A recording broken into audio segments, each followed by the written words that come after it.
इस तरह की हलचल पैदा करके खान साहब की सियासी स्पेस मजीद श्रिंक नहीं होगी?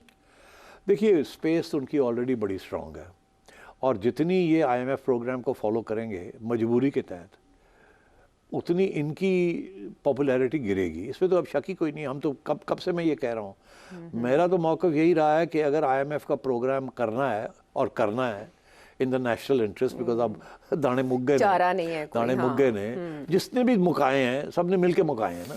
सिर्फ एक नून लीग ने नहीं, या पीपल्स पार्टी ने नहीं, या पीटीआई ने नहीं, या इस्टेब्लिशमेंट में नहीं, या आपके सरमायादारों ने नहीं, सब ने मिल के दाने मुका दिए, खा पी गए सारे मिल के। अब आवाम के लिए कुछ नहीं रहा, तो अब कर्जे लेने पड़ रहे हैं, पुराने कर्जे देने के लिए। तो ये तो इससे तो सब सारी जो हमारी रूलिंग जेंट्री है ना, रूलिंग क्लास इज रिस्पॉन्सिबल। तो इसे अब ये इनको डंडा मिल रहा है इस्टेब्लिशमेंट की तरफ से, कुछ करो जी। तो अब ये करने जा रहे हैं, तो अनपॉपुलर हो रहे हैं, इसीलिए नून लीग जो है वो नहीं जीत पाई, मेजॉरिटी नहीं मिली उनको। और आपने देखा आवाम ने किस गुस्से के साथ इनको हटा दिया रास्ते से कि जाओ जी। और आधे लोगों ने तो इसलिए वोट नहीं डाला बिकॉज उन्हें याद है पिछले 6 महीने में, साल में क्या हुआ है। हर बंदा गैस का और बिजली का बिल ले लेके फिरता है, ठीक है ना जी। तो वो तो बेचारे का घर नहीं चल रहा, वो कैसे माफ़ करेगा इनको जी। तो उनको नहीं फिक्र कि जी नेशनल इंटरेस्ट क्या है, उन्हें यार हमारा इंटरेस्ट कहाँ है। और ये पब्लिक इंटरेस्ट और नेशनल इंटरेस्ट का सवाल खड़ा होता है। इसमें मैंने एक सवाल भी आज आया है, मैं उस पर कुछ तबसरा करूंगा कि पब्लिक का इंटरेस्ट क्या होता है और नेशनल इंटरेस्ट क्या होता है। तो यहाँ तो ये इस किस्म की चीज़ चल रही है। तो अब इनको और 2 साल ऐसे करना पड़ेगा। तो इसके लिए इनकी स्पेस तो दिन ब दिन कम होती जाएगी। ये तो विन विन हो गया ना इमरान खान साहब के लिए कि अगर आता भी है पैकेज तब भी वो पॉपुलर हो जाएंगे, और जो उन्होंने रिक्वेस्ट की कि ना दें आप, तब भी उनके लिए तो विन विन ही है ना, दोनों तरह से, दोनों तरफ मारे न्यारे। पैकेज आता है तो कंडीशंस के ऊपर आएगा, और कंडीशंस ये हैं कि जो गरीब लोगों के ऊपर और बोझ पड़ेगा, ठीक है ना। तो वो तो बड़ा साफ हो गया। तो फिर खान साहब के लिए तो स्पेस बन गई। मैं ये कह रहा हूँ कि ये स्पेस खान साहब उस वक्त इसको एक्सप्लॉइट कर सकेंगे अपने हक में, कि अगर तो अगले 1 साल 1.5 के अंदर इस हुकूमत की छुट्टी हो जाती है और नए इलेक्शंस किसी वजह से नहीं चल पाता, लड़ाई झगड़े शुरू हो जाते हैं, ये हो जाता है वो हो जाता है, और इस्टेब्लिशमेंट कहती है चलो जी जन्नत में जाए, फिर से इलेक्शन करा लो। तो अगर वो सूरत हाल होती है तो खान साहब ले जाएंगे, ले जाएंगे, जीत लूट लेंगे मेला। तो अगर ये लोग काट जाते हैं, ये मैंने यही कहा कि फिर अगले 3 साल 4 साल काट जाते हैं, तो फिर इनकी बचाव के चांसेस ज़्यादा हैं। अच्छा चले, ये इस्टेब्लिशमेंट के नर्व्स भी चेक कर रहे थे इसके साथ कि उनका रिएक्शन मुमकिन तौर पे क्या हो सकता है। इस्टेब्लिशमेंट के नर्व्स तो बड़े स्ट्रॉन्ग हैं इस वक्त, उन्होंने टेंशन नहीं ली।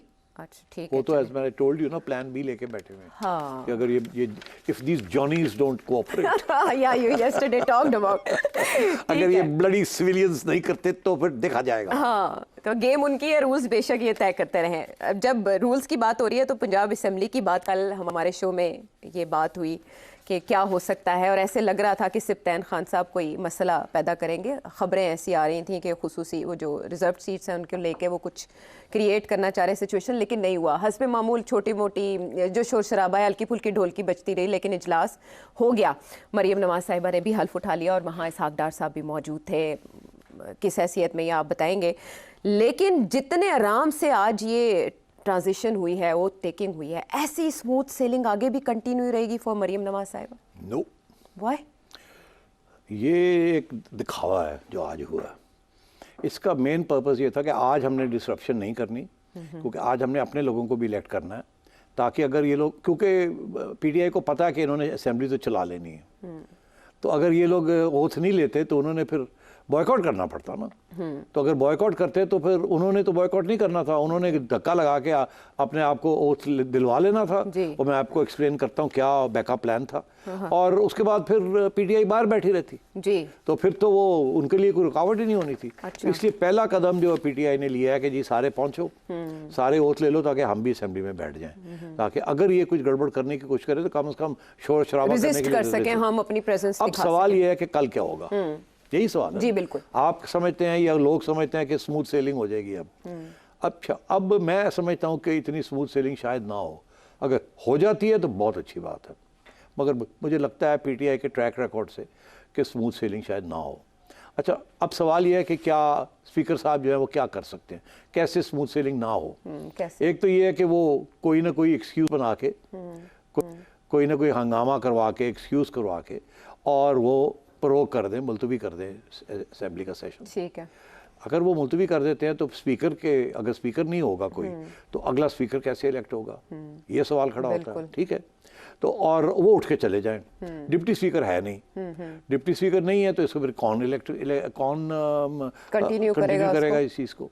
तो अब कुछ लोगों का ये कहना था कि उस सूरत में किसी भी एक member national assembly, provincial assembly के किसी भी एक मेंबर को मुंतखब किया जा सकता है कि आप जाएं और बैठें और बाकी लोगों को ओथ जो है, जो इलेक्शन होनी है स्पीकर की, वो करवा दें और डिप्टी।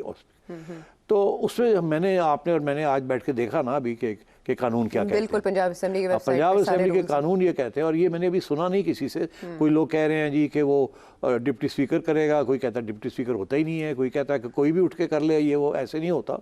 होता ये है कि इस किस्म की सूरत में जबकि स्पीकर ना हो तो फिर गवर्नर साहब जो हैं वो एक किसी मेंबर ऑफ द असेंबली को मुंतखब करते हैं कि आप जाएं, टेम्पररी स्पीकर की सीट पे बैठें और आप इलेक्शन करवा दें। तो फिर अगर ये स्पीकर साहब जो हैं इस वक्त ही उठ के चले जाते हैं या प्रोक कर देते हैं तो वो उसी वक्त गवर्नर साहब का ऑर्डर तैयार होगा कि वो किसी और को बुलाएंगे और कहेंगे आप आ जाएं, और वो आके बैठ जाएंगे और वो असेंबली की कार्रवाई को पूरा करेंगे, पूरा करके और स्पीकर की इलेक्शन करवा देंगे।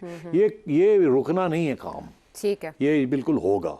इसीलिए, और पीटीआई को भी पता है, वो गन डालने की कोशिश करेंगे, मगर इसीलिए उन्होंने अपने लोग इलेक्ट करवा लिए, ओथ दिलवा लिए उनसे, ताकि वो असेंबली में रहे। मगर इरादा यही है कि किसी न किसी तरीके के साथ डिसरप्शन की जाए। तो शोर शराबा जरूर होगा कल, लेकिन कंटिन्यू रहेगा ये। अच्छा, इसमें जब आप बात करें पाकिस्तान तहरीक इंसाफ के मूड की, ये मरीम नवाज साहिबा के लिए पहला एक मुश्किल टास्क है पाकिस्तान के सबसे बड़े सूबे का, और बतौर खातून वज़ीर आला ये भी उनका एजाज़ है कि एक पहली खातून वज़ीर आला मुंतखब हुई। बीबी तो वज़ीर आज़म के ओहदे पे थी, बीबी शहीद।